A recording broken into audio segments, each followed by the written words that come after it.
சித்தகுரு நித்யானந்தாயை நமः. ஓம் சித்தகுரு நித்யானந்தாயை நமः. ஓம் சித்தகுரு நித்யானந்தாயை நமः.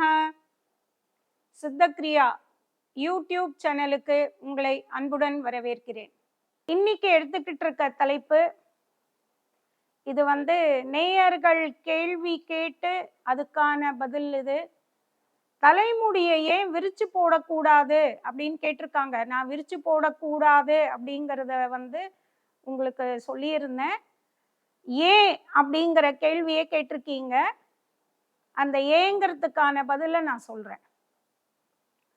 பெண்கள் ஏன் தலைமுடிய விரிச்சு போடக்கூடாது அப்படின்னு சொன்னா, பெண் ஒரு தலைமுடிய விரிச்சு போடுறா அப்படின்னா இங்க இருக்கிறவங்களுக்கும் எனக்கும் எந்த சம்பந்தமும் இல்லை அப்படின்னு தெரியப்படுத்துறது. அது இந்த இறந்தவங்க வீட்டுல பாத்தீங்கன்னா அந்த டெட் பாடி எடுக்கிற டைமுக்கு தலைமுடிய விரிச்சு போடுவாங்க. ஏன் அப்படின்னு கேட்டேன்னா, இனிமே இவருக்கும் நம்மளுக்கும் உறவில்லை அப்படின்னு சொல்லிக்கிறதுக்காக. நான் முடிஞ்சு போச்சே, உறவு இல்லையே, அவர் தான் கிளம்புறாரு.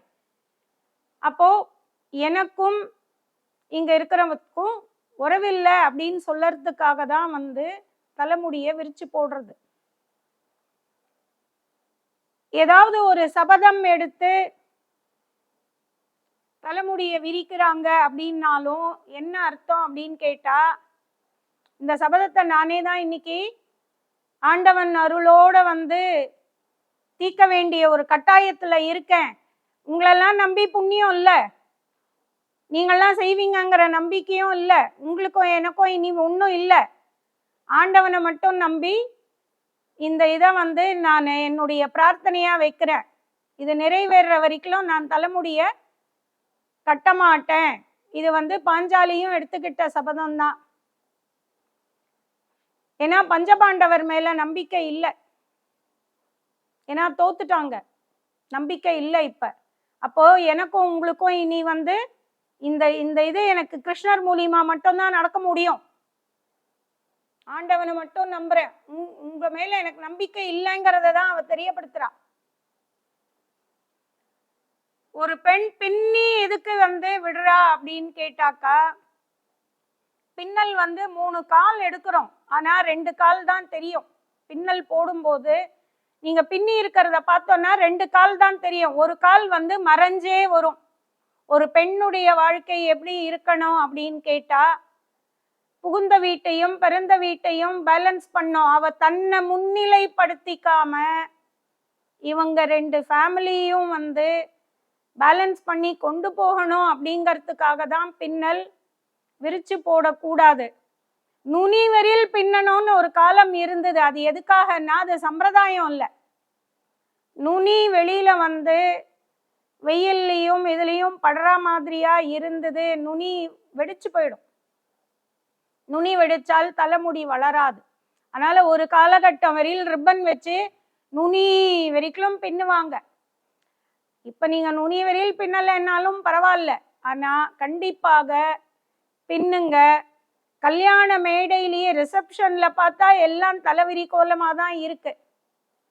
அது நீ இப்பதான் பந்தத்துக்குள்ள போற, ஆனா பந்தத்துக்குள்ள நுழையும் போதே நீ என்ன சொல்ற அப்படின்னா, எனக்கும் இதுக்கும் சம்பந்தம் இல்லைன்னு சொல்ற.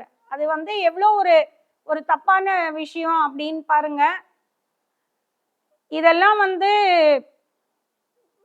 ஊருக்கு ஒவ்வாத விஷயங்களை இன்னைக்கு நான் பேசிக்கிட்டு இருக்கேன் அப்படின்னு உங்களுக்கு தோணும். இருந்தாலும் அதுல இருக்கிற சத்தியம் இதுதான். ஒட்டு உறவு இல்லைன்னு நீங்க முடிவு பண்ணினாலே ஒழிய தலையை விரிச்சு போடக்கூடாது. அதே மாதிரி நுனி முடியிலிருந்து ஜலம் தரையில சொட்டக்கூடாது. கோவிலுக்கு நிறைய பேர் வரத நான் பார்க்குறேன். தலைமுடி சொட்ட சொட்ட ஈரத்தோட வருவாங்க. பூமியில அந்த ஈரம் படக்கூடாதுன்னு சொல்லியிருந்தேன். அதுவும் ஏன் கேட்டிருந்தீங்க. இந்த மா இலையால ஒரு பூஜை முடிஞ்ச உடனே எல்லாருக்கும் தண்ணி தெளிப்பாங்க.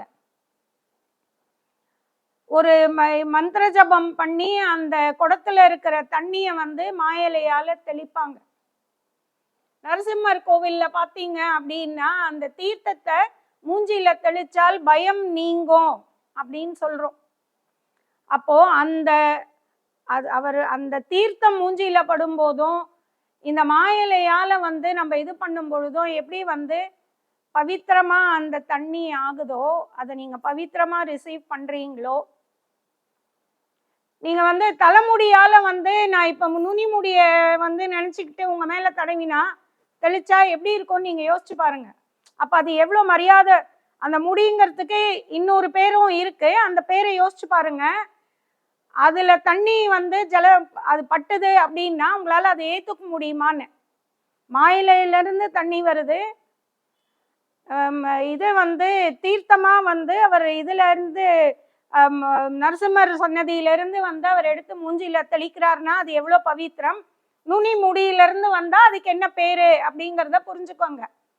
அப்போ பூமாதேவிக்கு நீங்க மாவேலையால வந்து புரோக்ஷனம் பண்ணல, குடத்துல இருந்து தண்ணியே கொட்டல, தலைமுடியிலிருந்து கொடுக்குறீங்கன்னா அது வந்து அவளுக்கு நீங்க பண்ற அவமரியாதை. அதனால நுனி முடியிலிருந்து ஜலம் கீழே வந்து படக்கூடாது. அதனால்தான் பாத்ரூம்லயே தலையை கட்டிக்கிட்டு வர்றது. கீழே வந்து அந்த தண்ணி படவே கூடாது. பூமாதேவிக்கு நம்ம பண்ற அவமரியாதை அது. உடனே நீங்க என்ன கேட்பீங்கன்னா, இந்த அம்மா மாதிரியான முட்டாளை நான் உலகத்திலேயே பார்த்ததில்ல, மலமூத்திரமே கழிக்கிறோம் பூமாதேவி மேல, இது மட்டும் வந்து என்ன ஆயிடுச்சு அப்படின்னு. அப்படி இல்லை, வேற வழி இல்லாம நம்ம பண்ற விஷயங்கள் வேற. ஒரு காலகட்டம் வரைக்கும் வந்து டாய்லெட் ஃபெசிலிட்டி கிடையாது, மலமூத்திரம் வந்து நம்ம கழிக்க வேண்டிய ஒரு சூழ்நிலை இருந்தது. அப்படியுமே என்ன மரியாதை நிமித்தமா எப்பயுமே வந்து கிழக்கு மேற்குல வந்து மலமூத்திரம் கழிக்க மாட்டாங்க, வடக்கு தெற்காதான் மலமூத்திரம் கழிப்பாங்க. அதை வந்து வேற வழி இல்லாம ஒரு மன்னிப்போட நம்ம வந்து வடக்கு தெற்கா மலமூத்திரம் கழிக்கிறதுங்கிறது வேற, திமிரா தலைமுடியிலிருந்து தண்ணியை கீழே விடுறது வேற. அதனால வந்து இது ரெண்டுத்துக்கும் உங்களுக்கு வித்தியாசம் புரியணும். அதை வந்து கண்டிப்பாக புரிஞ்சுக்குங்க. தலைமுடியிலிருந்து தண்ணி பூமாதேவிக்கு விழக்கூடாது, தலைவிரி கோலமா எங்கேயும் போகக்கூடாது. இன்னைக்கு சின்ன பசங்க இல்லை, வயசானவங்களே தலைய முடிய வந்து விரிச்சு போட்டுக்கிட்டு ரிசப்ஷன்ல பாக்குறேன், வெள்ளை கலர்ல ஃப்ராக்கு, தலை ஃபுல்லா வந்து விரிச்சு விட்டுக்கிட்டு. இதுக்கெல்லாம் என்ன அர்த்தம்னே புரியறது இல்லை. நம்மளுடைய சம்பிரதாயமே வந்து மங்களகரமா இருக்கிறது. அதனால கண்டிப்பா இது எல்லாத்தையும் ஃபாலோ பண்ணுங்க. தலைமுடியை வந்து விரிச்சு விடாதீங்க, நல்லா பின்னி விடுங்க, நிறைய பூ வச்சுக்கிட்டு மங்களகரமா இருங்க. நன்றி, வணக்கம். இந்த வீடியோ உங்களுக்கு பிடிச்சிருந்தா லைக் பண்ணுங்க, ஷேர் பண்ணுங்க, கமெண்ட் பண்ணுங்க, மறக்காம சப்ஸ்கிரைப் பண்ணிடுங்க, அந்த பெல் பட்டனையும் கிளிக் பண்ணிடுங்க.